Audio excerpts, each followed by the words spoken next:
Art is Awesome, awesome, awesome.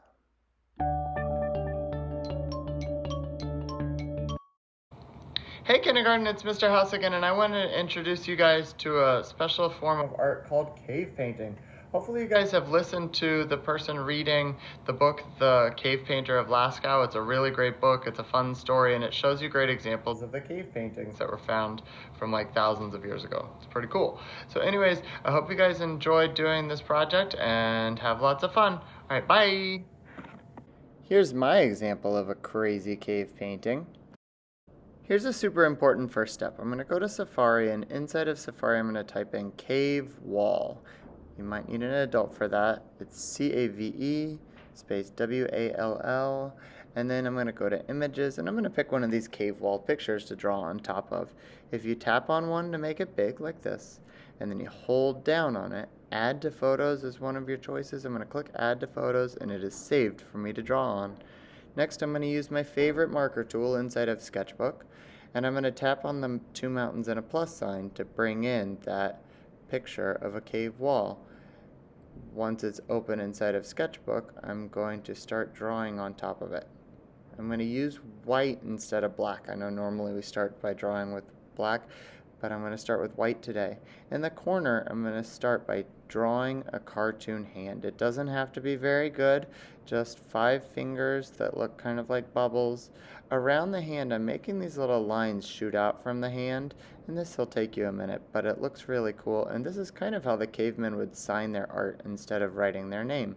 So there's my hand to begin with white.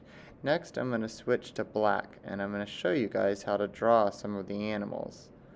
Okay, so what you'll notice about when I'm drawing the animals is that they usually start with a large oval body, an oval shaped head. The legs usually start stronger and get skinnier towards the bottom.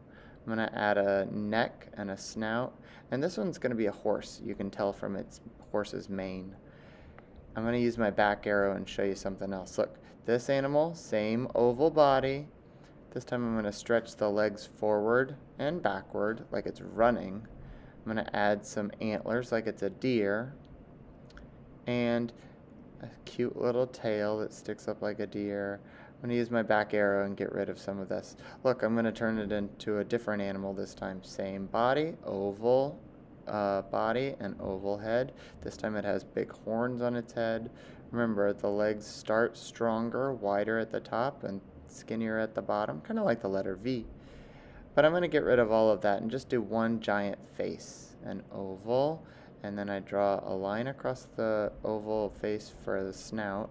I added some horns and some ears, an eye, actually 2 eyes, a little bit of a neck. This time I'm just going to do one large head instead of the whole body. You guys can kind of choose and pause the video if you need.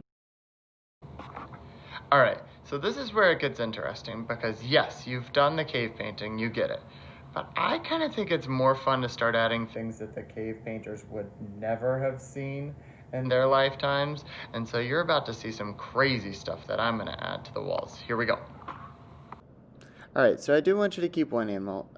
As you see on mine, I kept the bull.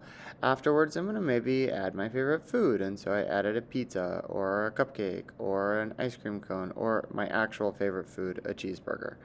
I add a little alien spaceship. Things that the cave people would not have seen are funny to add. So here's a cell phone.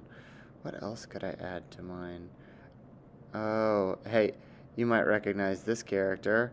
Olaf is here. It's kind of fun to draw these things, and then once you've drawn them, like a dinosaur, you can add color to them.